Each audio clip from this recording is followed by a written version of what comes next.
पाकिस्ताननं पुन्हा एकदा भारताची नक्कल केली। ऑपरेशन सिंदूरनंतर जगभरात झालेल्या बदनामीनंतर पाकिस्ताननं आता आपल्या प्रतिमेला वाचवण्यासाठी आंतरराष्ट्रीय मंचावर शांततेचा संदेश देण्याचा केविलवाणा प्रयत्न सुरू केलाय। पाकिस्ताननं घाईघाईनं शांततेचा प्रचार करण्यासाठी शिष्टमंडळ पाठवण्याचा निर्णय घेतलाय। पाकिस्ताननं बिलावल भुट्टो झरदारी यांना इतर देशांमध्ये पाठवण्याचा निर्णय घेतलाय। भारत सरकारनं सिंधू जलकरार स्थगित केलाय। त्यानंतर आता चिनाब नदीचं पाणी जम्मू काश्मीरमधील छोट्या छोट्या कालव्यांमधून वळवण्याचं काम सुरू करण्यात आलंय। हे कालवे शहर आणि गावांच्या आसपासच्या भागातनं जातात। अशातच चिनाब नदीचं पाणी या भागात आल्यानंतर या भागातली जमीन अधिक सुपीक होण्याचा अंदाज वर्तवला जातोय। पाकिस्तानी पत्रकार मोईद पिरजादा यांनी पुन्हा एकदा पाकिस्तानचे खोटे दावे उघड केलेत। पाकिस्तान भारतावर काहीही हल्ला करू शकला नाही, तर भारतानं 24 पाकिस्तानी ठिकाणांवरती अचूक हल्ला केल्याचं ते म्हणालेत। पाकिस्ताननं अमेरिकेकडे युद्धबंदीची विनंती केली होती असंही मोईद पिरजादा यांनी म्हटलं। ऑपरेशन सिंदूरचा नवा व्हिडिओ जारी करण्यात आलाय। भारतीय लष्कराकडनं हा नवा व्हिडिओ जारी केला गेलाय। ऑपरेशन सिंदूर अंतर्गत भारतानं पाकिस्तानमधील दहशतवाद्यांचे अड्डे उद्ध्वस्त केले, तर त्यानंतरही पाकच्या कुरापती सुरू होत्या। त्यामुळे सलग 3 दिवस झालेल्या कारवाईत भारतीय लष्करानं पाकिस्तानची दाणादाण उडवली। पाकिस्ताननं रावळपिंडीसह हवाई दलाच्या अनेक तळांच्या दुरुस्तीसाठी निविदा काढल्या आहेत। त्यामुळे भारताच्या हल्ल्यामध्ये पाकिस्तानी तळांच्या झालेल्या नुकसानीची एक प्रकारे कबुलीच मिळाली आहे। कल्लार कहर, रिसालपूरसह अन्य काही महत्त्वाच्या तळांच्या दुरुस्तीसाठी निविदा काढण्यात आल्या आहेत। भारत पाकला आणखी एक धक्का देण्याच्या तयारीत आहे। भारत चिनाब नदीवरती असलेल्या रणबीर धरणाची लांबी वाढवण्याच्या तयारीत आहे। पाकिस्तानही काश्मीरच्या मुद्द्यावरती जगभरात राजकीय नेत्यांचं प्रतिनिधी मंडळ पाठवणार आहे। बिलावल भुट्टोंच्या नेतृत्वात जगभरात ते पाकिस्तानची बाजू मांडणार आहेत। गुजरातच्या बनासकांठा इथे व्यापाऱ्यांनी तुर्कस्तानच्या ग्रेनाईटवरती बहिष्कार घातलाय। व्यापाऱ्यांनी जनतेला स्वदेशी मार्बल खरेदी करण्याचं आवाहन केलं। सर्वपक्षीय खासदारांच्या शिष्टमंडळावरनं संजय राऊतांनी केंद्र सरकारवर निशाणा साधला। या शिष्टमंडळात सगळ्यात नंबर 1 ची व्यक्ती कोण असेल तर ते शशी थरूर आहेत। त्यांनी युनायटेड नेशनमध्ये काम केलंय, परंतु भाजपनं हा विषय आता राजकीय केलाय असं राऊत म्हणाले। संजय राऊतांनी खासदार श्रीकांत शिंदेंवर घणाघाती टीका केली। उपमुख्यमंत्र्यांचे चिरंजीव एका शिष्टमंडळाचे प्रमुख आहेत। हे महाशय परदेशात जाऊन देशाची काय बाजू मांडणार असा सवाल त्यांनी विचारलाय। इतक्या घाईघाईनं हे करायची गरज नव्हती असं राऊत म्हणाले। शिवसेना उभाटाचे लोकसभेत शिंदे गट आणि शरद पवार गटापेक्षा जास्त खासदार आहेत। आमच्या खासदाराला शिष्टमंडळात पाठवण्यासंदर्भात आम्हाला विचारणा केली का, असा सवाल राऊतांनी उपस्थित केला। एका शिष्टमंडळाचं नेतृत्व करण्याची संधी आम्हाला मिळायला हवी अशी मागणी त्यांनी केली। पालकमंत्री गुलाबराव पाटील यांनी खासदार संजय राऊत यांना जोरदार टोला लगावला। कसाबच्या खाली तेच असतील म्हणूनच त्यांना जेलमध्ये टाकलं असेल असं वक्तव्य गुलाबराव पाटील यांनी केलं। तसंच राऊतांच्या ईडीसोबत पंगा घेणारा मी शेवटचा माणूस आहे या विधानावरती सुद्धा गुलाबराव पाटलांनी खोचक टीका केली। संजय राऊत यांचा आता महापुरुष म्हणून सत्कार केला पाहिजे असं पाटील म्हणाले। कराडमध्ये भाजप आणि शिवसेनेकडनं वेगवेगळी तिरंगा रॅली काढली जाते। भाजपच्या वतीनं आज तिरंगा रॅली काढण्यात आली, तर पालकमंत्री शंभूराज देसाईंच्या सूचनेनुसार शिवसेनेकडनं मंगळवारी रॅली काढली जाणार आहे। त्यामुळे महायुतीत अंतर्गत वाद चव्हाट्यावर आलाय। नागपुरात भाजपच्या वतीनं भारतीय सैनिकांच्या सन्मानार्थ तिरंगा यात्रा काढण्यात आली। मुख्यमंत्री देवेंद्र फडणवीस आणि महसूल मंत्री चंद्रशेखर बावनकुळे यांच्या उपस्थितीत ही रॅली काढण्यात आली। नागपूरच्या खापरखेडामध्ये भाजपकडनं तिरंगा रॅलीचं आयोजन करण्यात आलं। यावेळी रॅलीमध्ये मोठ्या संख्येनं कार्यकर्त्यांनी उपस्थिती लावली। मुख्यमंत्री देवेंद्र फडणवीसांनी राहुल गांधींवर टीका केली। जय हिंद यात्रा काढा, पण त्याची राजकीय यात्रा करू नका अशी टीका फडणवीसांनी केली। एकीकडे जय हिंद यात्रा काढायची आणि दुसरीकडे सैन्यावर प्रश्नचिन्ह उपस्थित करायचं असं म्हणत फडणवीसांनी राहुल गांधींवर हल्लाबोल केला। भारतीय सैन्य दलाच्या सन्मानार्थ शिराळ्यामध्ये भाजपकडनं तिरंगा रॅली काढण्यात आली। भारत मातेच्या जयघोषात शिराळा नगरी दुमदुमून गेली। बीडच्या आष्टी शहरामध्ये आमदार सुरेश धस यांच्या नेतृत्वात तिरंगा रॅली काढण्यात आली। यावेळी मोठ्या संख्येनं कार्यकर्त्यांनी रॅलीत सहभाग घेतला। यावर्षीच्या संसद रत्न पुरस्कारांची घोषणा करण्यात आली। संसद रत्न पुरस्कारात महाराष्ट्रानं बाजी मारली आहे। महाराष्ट्रातील 7 खासदार यंदा संसद रत्न पुरस्काराचे मानकरी ठरलेत। सुप्रिया सुळे, शिवसेनेचे श्रीरंग बारणे यांच्यासह अरविंद सावंत, नरेश म्हस्के, स्मिता वाघ, मेधा कुलकर्णी आणि वर्षा गायकवाड यांना संसद रत्न पुरस्कार जाहीर झालाय। ज्या ठिकाणी महायुती म्हणून एकत्र येणं शक्य होणार नाही त्या ठिकाणी भाजप आणि शिवसेना स्वतंत्रपणे निवडणुका लढवणार आहे असं वक्तव्य राधाकृष्ण विखे पाटलांनी केलं. त्यामुळे भाजप आणि शिवसेनेअंतर्गत वाद असल्याच्या चर्चांना उधाण आलंय. राज्यात जन्ममृत्यू प्रमाणपत्र घोटाळा प्रकरण भाजपचे नेते किरीट सोमय्या यांनी उघडकीस आणलं आणि आतापर्यंत राज्यभरात 25 पोलीस ठाण्यामध्ये बनावट कागदपत्रांविरोधात तक्रार दाखल करण्यात आली आहे. पाटण कृषी उत्पन्न बाजार समितीत 50 ते 60 लाखांचा घोटाळा झाल्याचा आरोप पालकमंत्री शंभूराज देसाईंनी केला. या प्रकरणी अटक असलेल्या सचिव हरीश बुंड सूर्यवंशीच्या पोलीस कोठडीत 2 दिवसांची वाढ करण्यात आली आहे. खासदार संजय राऊतांच्या नरकातील स्वर्ग या पुस्तकावर उपमुख्यमंत्री अजित पवार यांनी प्रतिक्रिया दिली. नरकाचं माहीत नाही मात्र स्वर्गाचं असेल तर सांगेन असं अजित पवार म्हणाले. मी पुस्तक वाचलेलं नाही त्यामुळे मी काही बोलणार नाही असं त्यांनी म्हटलं. इंदापूरच्या छत्रपती साखर कारखान्याच्या निवडणुकीसाठी मतदान पार पडलं. उपमुख्यमंत्री अजित पवारांनी मतदान केलं. यावेळी त्यांच्या मातोश्री आशाताई पवार आणि खासदार सुनेत्रा पवारही उपस्थित होत्या. क्रांतिकारी शेतकरी संघटनेचे नेते रविकांत तुपकर यांच्या वाहनाला ट्रकनं जोरदार धडक दिली. वाशीच्या पारगाव टोलनाक्यावरची ही घटना आहे. या अपघातात रविकांत तुपकर थोडक्यात बचावले. शिवसेना पक्षाची 2 शकलं झाल्यापासून एक करत सुमारे 50% माजी नगरसेवकांनी उद्धव ठाकरे यांची साथ सोडून उपमुख्यमंत्री एकनाथ शिंदे यांच्या पक्षात प्रवेश केलाय. महापालिकेची निवडणूक लवकरच होण्याची शक्यता असल्यामुळे माजी नगरसेवकांमध्ये अस्वस्थता वाढत चालली आहे. दुसरीकडे ठाकरेंनी उरलेल्या माजी नगरसेवकांची एकही बैठक गेल्या वर्षभरात बोलावली नसल्यामुळे ते देखील नाराज आहेत. शिवराज दिवटे मारहाण प्रकरणाच्या निषेधार्थ सकल मराठा समाज आक्रमक झाला. या घटनेच्या निषेधार्थ उद्या बीडमध्ये जिल्हा बंदची हाक देण्यात आली आहे. उद्या राज्याचे उपमुख्यमंत्री आणि पालकमंत्री अजित पवार बीड जिल्हा दौऱ्यावरती असणार आहेत. या पार्श्वभूमीवर बीडमध्ये बंद पुकारण्यात आलाय. बीडचे खासदार बजरंग सोनावणेंनी शिवराज दिवटेची भेट घेतली. आरोपींवर कठोर कारवाई करण्याची मागणी त्यांनी यावेळी केली. बीड परळी महामार्गावर शिवराज दिवटेंच्या न्यायासाठी रास्ता रोको आंदोलन करण्यात आलं. आरोपीला कठोर शिक्षा देण्याची मागणी आंदोलकांनी केली. बीडच्या परळीमध्ये शिवराज दिवटे नावाच्या तरुणाला अमानुषपणे मारहाण करण्यात आली. आरोपींवरती कठोर कारवाई करण्याची मागणी सुरेश धस यांनी केली.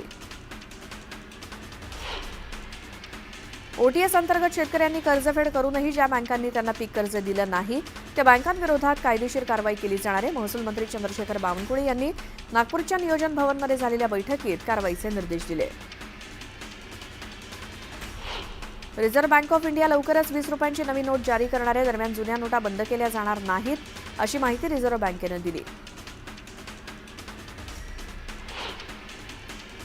विधानसभा आणि लोकसभा निवडणुका वेगवेगळ्या होतात. या निवडणुकांमध्ये आर्थिक व्यवहार ठप्प होतात आणि देशाच्या 1.6% जीडीपीला त्याचा फटका बसतो. देशातील सर्व निवडणुका एकाच वेळी झाल्या तर जीडीपी 4.5 लाख कोटी रुपयांनी वाढेल असा दावा एक देश एक निवडणुकीसंदर्भात नेमलेल्या संसदेच्या संयुक्त समितीच्या अध्यक्षांनी शनिवारी दिली. सांगलीच्या अलमट्टी धरणाच्या उंचीविरोधात सांगली कोल्हापूर महामार्गावर चक्काजाम आंदोलन करण्यात आलं. तातडीने धरणाची उंची वाढवण्याचा निर्णय रद्द करण्याची मागणी करण्यात आली. अकोल्यात प्रशासनाच्या वतीनं खरीप हंगामाच्या आढाव्यासाठी बैठकीचं आयोजन करण्यात आलं होतं. शेतकऱ्यांना बियाणांसह खतांचा सुरळीत पुरवठा करण्याच्या सूचना पालकमंत्री आकाश फुंडकर यांनी दिल्या. धाराशिव शहरात मोठ्या प्रमाणात घाणीचं साम्राज्य निर्माण झालंय त्यामुळे नागरिकांच्या आरोग्याला धोका निर्माण झालाय. दरम्यान तातडीनं शहरातील कचरा स्वच्छ करण्याची मागणी नागरिकांनी केली. महाराष्ट्र शासनाच्या आरोग्य सेवा आयुक्तालयातर्फे जाहीर होणाऱ्या राज्यस्तरीय आरोग्य कार्यक्रमांच्या मार्च महिन्याच्या रँकिंगमध्ये अहिल्यानगर महानगरपालिकेनं 5वा क्रमांक पटकावलाय. जानेवारी महिन्यात 10व्या स्थानी असलेल्या मनपानं केवळ 2 महिन्यात 5व्या स्थानी झेप घेतली. महाड विनेरे मार्गावर एसटी बस उलटली. चालकाचं नियंत्रण सुटल्यामुळे हा अपघात झाला. यात 7 जण जखमी झाले. महात्मा फुले कृषी विद्यापीठ राहुरी अंतर्गत असलेल्या धुळे कृषी विज्ञान केंद्रातील कर्मचाऱ्यांनी कामबंद आंदोलन केलं. विविध प्रलंबित मागण्यांसाठी कर्मचारी आक्रमक झाले. माथेरानमधील पोस्ट ऑफिस लवकरच हायटेक होणार आहे. या ठिकाणी आता ड्रोनच्या माध्यमातून पार्सल पाठवलं जाणार आहे. या हवाई ड्रोनची यशस्वी चाचणी घेण्यात आली. मान्सून हंगामासाठी रत्नागिरी जिल्हा प्रशासन सज्ज झालंय। मान्सूनच्या काळात गावांचा संपर्क तुटल्यानंतर एखाद्या भागातील आपत्कालीन परिस्थितीची माहिती प्रशासनापर्यंत पोहोचवण्यास विलंब होतो। यावरती उपाय म्हणून रत्नागिरी जिल्हा प्रशासनानं सॅटेलाइट मोबाईल खरेदी केलेत। ज्यावेळी संपर्कासाठीची सर्व यंत्रणा बंद होईल त्यावेळी हे मोबाईल फोनचा संपर्कासाठी चांगला उपयोग होणार आहे। मुळशी तालुक्यातील कोळवण खोऱ्यातील डोंगरगाव इथल्या गिरिवन प्रकल्पामध्ये दिवसाढवळ्या बिबट्याचं दर्शन झालं, त्यामुळे परिसरात भीतीचं वातावरण आहे। पाणी टंचाईच्या पार्श्वभूमीवर धुळे जिल्ह्यातील साक्री तालुक्यातील अक्कलपाडा मध्यम प्रकल्पातनं पांझरा नदीपात्रात पाणी सोडण्यात आलंय। जिल्हा प्रशासनाच्या आदेशानंतर धुळे पाटबंधारे विभागातर्फे हे पाणी सोडण्यात आलं। अक्कलपाडा धरणातनं पांझरा नदीत सोडण्यात आलेल्या या पाण्यामुळे धुळे शिंदखेडा तालुक्यासह जळगाव जिल्ह्यातील अमळनेर तालुक्याचा पिण्याच्या पाण्याचा प्रश्न सुटणार आहे। पंढरपूर कॉरिडॉर हा देवेंद्र फडणवीस यांचा ड्रीम प्रोजेक्ट आहे। आता याच प्रोजेक्टला पंढरपुरांना विरोध होतोय। सर्वेक्षणाला माहिती दिली म्हणजे कॉरिडॉरला पाठिंबा दिला असं होत नाही, अशी स्पष्ट भूमिका कॉरिडॉर बाधित तीर्थक्षेत्र बचाव कृती समितीनं घेतली आहे आणि हा विरोध स्पष्ट करायचा असेल तर प्रशासनानं कॉरिडॉरच्या निर्णयासाठी मतदान घ्यावं अशी मागणी करण्यात आली। जळगाव शहरात गढूळ आणि अशुद्ध पाणीपुरवठा होतोय, त्यामुळे नागरिकांचं आरोग्य धोक्यात आलंय। नुकतेच अमृत योजनेअंतर्गत जलवाहिनीचं काम पूर्ण झालेलं असतानाही नळांमधनं चहासारखं गढूळ आणि रंग बदललेलं पाणी येत असल्यामुळे नागरिकांमध्ये संतापाची लाट आहे। डॉ. बाबासाहेब आंबेडकर मराठवाडा विद्यापीठाशी संलग्न असलेल्या 233 महाविद्यालयांची 2025 प्रथम वर्षाच्या अभ्यासक्रमात प्रवेश क्षमता स्थगित करण्यात आली आहे। त्यामुळे या महाविद्यालयात नव्या शैक्षणिक वर्षात विद्यार्थ्यांना प्रवेश घेता येणार नाही। नॅक मूल्यांकनासाठी पात्र असून सुद्धा 233 महाविद्यालयांनी मूल्यांकन प्रक्रिया पूर्ण केली नसल्यामुळे हा निर्णय घेण्यात आलाय। अवकाळी पावसामुळे अमरावतीत कांद्याचं प्रचंड नुकसान झालंय। याशिवाय संत्रा, ज्वारी आणि भाजीपाल्याला सुद्धा मोठा फटका बसलाय, त्यामुळे शेतकरी आर्थिक संकटात सापडलाय।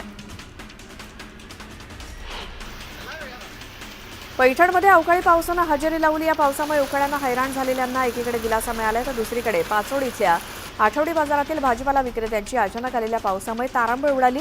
यात बाजारात कापड विक्रीसाठी आलेल्या कापड व्यावसायिकांचं मोठं नुकसान झालं। हिंगोलीच्या सेनगाव तालुक्यात अवकाळी पावसानं हजेरी लावली। वादळी वाऱ्यामुळे काही ठिकाणी विद्युत खांब मोडून पडले, त्यामुळे 10 गावांचा वीज पुरवठा खंडित झाला।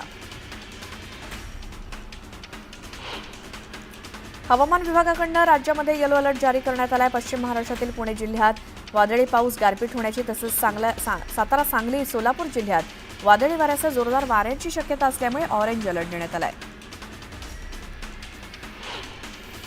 बुलढाण्यात वादळी वाऱ्यासह मुसळधार पाऊस कोसळला। पावसामुळे जनजीवन विस्कळीत झालं। नैऋत्य मोसमी पाऊस अर्थात मान्सूनची वाटचाल योग्य दिशेनं सुरू आहे। शनिवारी मान्सूननं दक्षिण अरबी समुद्राचा आणखी काही भाग व्यापला। मालदीव्स आणि बंगालच्या उपसागराचा दक्षिण आणि मध्य भाग तसंच अंदमानचा उर्वरित भाग व्यापण्याच्या दृष्टीनं स्थिती अनुकूल असल्याचं हवामान विभागानं म्हटलंय। राज्यात सुरू असलेल्या वळवाच्या पावसामुळे 23 जिल्ह्यांमधील तब्बल 23,331 हेक्टरवरच्या पिकांचं नुकसान झालं। त्यात प्रामुख्यानं भाजीपाला, फळपिकं आणि उन्हाळी हंगामातील पिकांचा समावेश आहे, त्यामुळे शेतकऱ्यांना मोठा आर्थिक फटका बसलाय। महसूल आणि कृषी विभागाच्या कर्मचाऱ्यांनी पंचनामे करायला सुरुवात केली आहे। वादळी वाऱ्यासह विजांच्या कडकडाटात आलेल्या वळवाच्या पावसामुळे विदर्भाला मोठा फटका बसलाय। हिंगोलीच्या सेनगाव परिसरात सोसाट्याच्या वाऱ्यासह अवकाळी पावसानं हजेरी लावली। तालुक्यातील पारडी, जाम, बोरखेडी या गावांच्या शिवारात वीज पडल्याच्या घटना घडल्या। यामध्ये एक पुरुष आणि 4 महिला जखमी झाल्या। जखमींवर सध्या उपचार सुरू आहेत। मराठवाड्यातील अनेक भागात अवकाळी पाऊस होतोय। या बदललेल्या वातावरणाचा फटका या विभागातल्या सुमारे 3,000 हेक्टर क्षेत्रावरच्या पिकांचा फळबागांना बसला।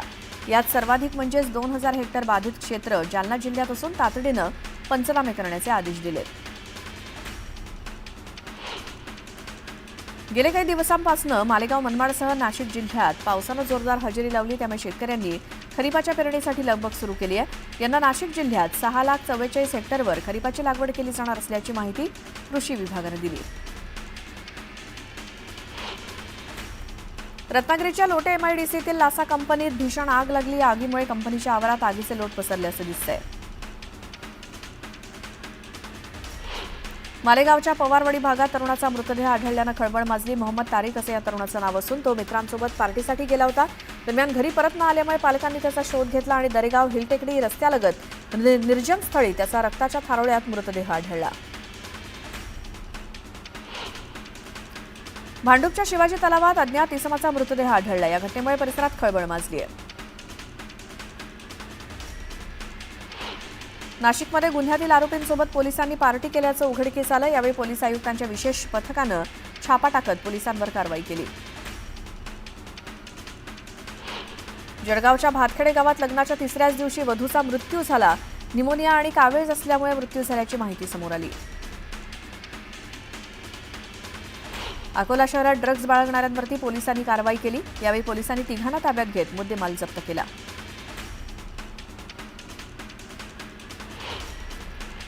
मोर्शी तालुक्यातल्या निंभी शिवारात स्वतःच्या शेतात कांदा काढण्यासाठी गेलेला काका पुतण्याचा विजेच्या धक्क्यानं मृत्यू झाला. मोटर पंप सुरू करताना ही दुर्घटना घडली. या घटनेमुळे गावात शोककळा पसरली. जळगावच्या चोपडा तालुक्यातील अनवर्दे गावात शेतातील कडव्याला लागलेल्या आगीत होरपळून शेतकऱ्याचा मृत्यू झाला. या घटनेमुळे परिसरात शोककळा पसरली आहे. भर दिवसा गोळीबार करून दहशत माजवणाऱ्या दोघांना धुळे पोलिसांनी अटक केली. यावेळी 100 फुटी रोड परिसरात पोलिसांनी आरोपींची धिंड काढली.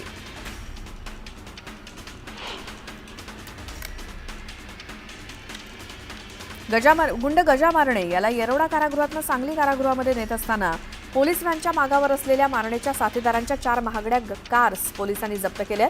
सांगलीला नेताना सातारा परिसरातल्या ढाब्यावर झालेल्या मटण पार्टी प्रकरणात मारणेच्या सांगलीतल्या साथीदाराला पोलिसांनी नुकतीच अटक केली आहे. बीडच्या गेवराई शहराजवळ रांजणी गावाजवळ एका कंटेनरला आग लागल्याची घटना घडली. अचानक लागलेल्या या आगीनं रौद्ररूप धारण केल्यामुळे वाहतूक काही काळ विस्कळीत झाली. लातूर जिल्ह्याच्या निलंगा तालुक्यातील लातूर ते हुमनाबाद या महामार्गावरती हलगरा शिवारात एका मोटरसायकल आणि क्रुझर जीपचा भीषण अपघात झाला. या तिघांचा मृत्यू झालाय. सर्व मृत एकाच कुटुंबातले आहेत.